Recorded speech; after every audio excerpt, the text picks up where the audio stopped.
Hello viewers, কেমন আছেন সবাই? আশা করি ভালো আছেন। এই গরমে আমরা অনেক কিছুই খেয়ে থাকি, যেমন লস্যি, ফালুদা। আজ আমি একটি ফালুদার রেসিপি দেখাবো। এটি আমি আম দিয়ে বানাবো, সেজন্য আমি পাকা আম নিয়েছি। আমি দুটো পাকা আম নিয়েছি। পাকা আম দিয়ে কিভাবে একটি সুস্বাদু ফালুদা তৈরি করা যায়, আজ আমার সাথে থাকুন এবং দেখবেন কিভাবে সুস্বাদু একটি ফালুদা পাকা আম দিয়ে তৈরি করা হয়।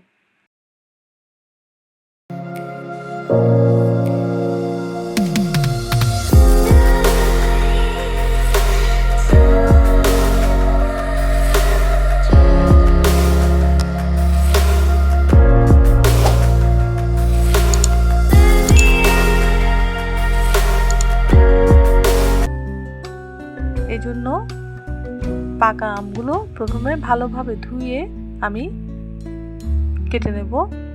এই যে আমি দুটো আম নিয়েছি, এভাবে আমি কেটে নিচ্ছি। এভাবে কেটে নিলে পাকা আমগুলো তুলতে খুব সুবিধা হয়। আমি এভাবে ছুরি দিয়ে দাগ দিয়ে তারপর আমি চামচ দিয়ে তুলে নেব। দেখুন, এরপর সাইড থেকে যখন চামচ দিয়ে তুলে নেব, খুব সহজে এটি উঠে আসবে। এই পাকা আমের এই কিউবগুলো দিয়ে পিউরি তৈরি করব, আর কিছু কিউব আমি রেখে দেব।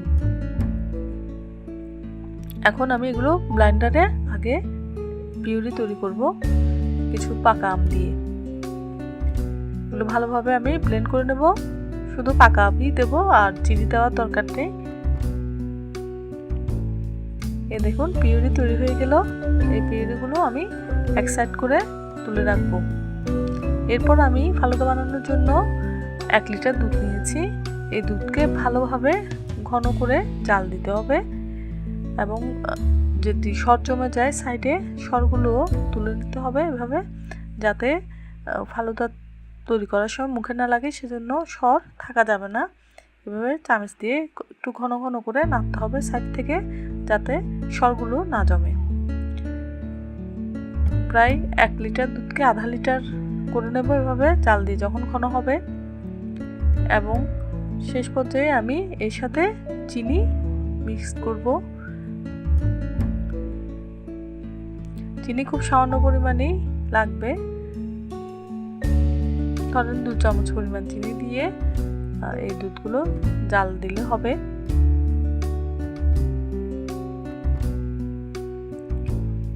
দেখুন, বুদবুদ উঠছে, তখন আমি 2 চামচ পরিমাণ চিনি এখানে অ্যাড করেছি, এবং চিনি দেওয়ার পরে আবার ভালোভাবে চামচ দিয়ে এভাবে নেড়ে চেড়ে দিচ্ছি, যাতে চিনিগুলো মিশে যায়। চামচের সাহায্যে ভালোভাবে চিনিগুলো আমি মিশিয়ে নেব। এরপর আমি চুলার আঁচটা একদম বন্ধ করে দেব। এরপরে আমি ফালুদা তৈরি করার জন্য যেই উপকরণগুলো নিয়েছি সেগুলো আস্তে আস্তে রেডি করব।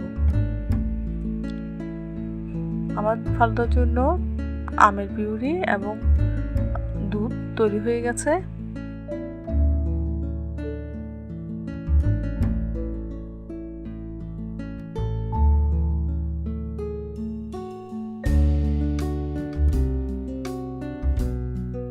এ পর্যায়ে আমি চিয়া সিডস নিয়েছি, আপনারা ইচ্ছা করলে তুকমাও নিতে পারেন। আমার কাছে তুকমা ছিল না, চিয়া সিডস ছিল, তাই চিয়া সিডস আমি 2 টেবিল চামচ পরিমাণ নিয়েছি, এবং সেটি পানি দিয়ে একটু ভিজিয়ে নিয়েছি।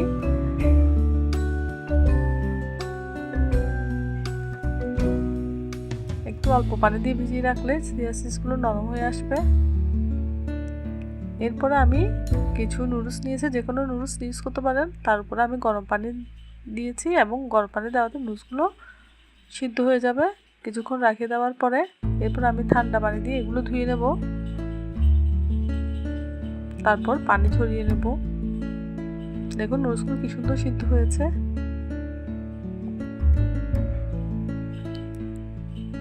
এই নুডলসের আমি পানি ঝরিয়ে এক পাশে রেখে দিলাম। এখন আমি যে ফালুদা তৈরি করতে জ্যালো লাগে, জ্যালো তৈরি করব। আমি যেহেতু ম্যাঙ্গো ফালুদা বানাচ্ছি, আমি অরেঞ্জ কালারের জ্যালো নেব। এই জ্যালোগুলো আমি পানি দিয়ে জ্যালো মিক্স করব, এবং একটু হালকা আঁচে জাল দেব। এরপরে আমি এটি সেট করার জন্য একটি পাত্রে ঢেলে নেব। সেট হওয়ার পরে আমি এটা আস্তে আস্তে করে কেটে নেব কিউব করে। দেখুন জেলো অল্প পরিমাণে পানিতেই হয়ে যায়, 2 টেবিল চামচ পানি দিয়ে জেলো তৈরি হয়ে যায়। এই জেলোগুলো সেট করার জন্য আমি পাত্রে নিয়েছি এবং আস্তে আস্তে করে কিউব করে করে জেলোগুলো কেটে নেব।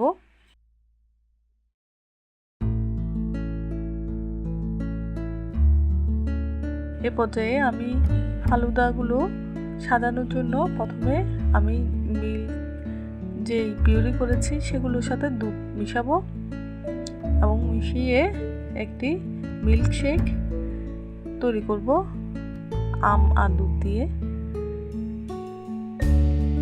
মিল্কশেকগুলো চামচ দিয়ে নেড়ে এভাবে আম আর দুধের মিশ্রণটা তৈরি করার পরে আমি জেলো একটি গ্লাসে সামান্য পরিমাণ দিয়ে দিয়েছি।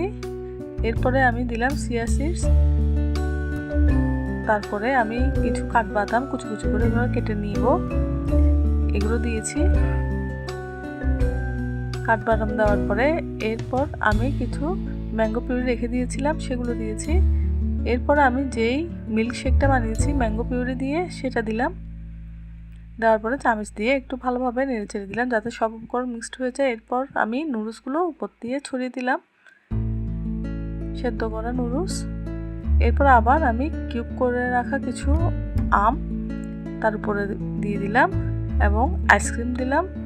আপনারা যে কোনো ফ্লেভারের আইসক্রিম দিতে পারেন, ম্যাঙ্গো ফ্লেভারের আইসক্রিম দিলে ভালো হয়। আমি এরপর রুয়াবজা দিলাম একটু ডেকোরেশনের জন্য, তারপর আবার আমি বাদাম কুচিগুলো দিলাম, এরপরে জেলো দিলাম উপরে। আপনারা যে কোনোভাবেই সাজাতে পারেন। এরপর আবার চিয়া সিডস দিলাম। চিয়া সিডস দেওয়ার পরে আমি আবার এখানে আইসক্রিম দিয়ে দিচ্ছি। এরপরে আমার কাছে যে ম্যাঙ্গো পিউরি ছিল সেগুলো দিলাম এবং এরপর শেষ পর্যায়ে আবার কাঠবাদাম কুচি দিয়ে এভাবে ডেকোরেশন করে দিলাম এবং কিছু আমের টুকরো ছিল কিউব করা সেগুলো দিলাম। এই পর্যায়ে এইভাবেই আমি এই ফালুদার গ্লাসটি সাজিয়ে নিলাম। এই সাজানোটা আপনাদের উপর নির্ভর করবে, আপনারা যেভাবে ইচ্ছে সেভাবে সাজাতে পারেন। আর আমার এই রেসিপিটি যদি ভালো লাগে তাহলে অবশ্যই বাসায় ট্রাই করবেন এবং আমার রেসিপি দেখার জন্য, নিত্য নতুন রেসিপি পাওয়ার জন্য পাশে থাকা বেল আইকনটি অবশ্যই ক্লিক করে রাখবেন। ধন্যবাদ।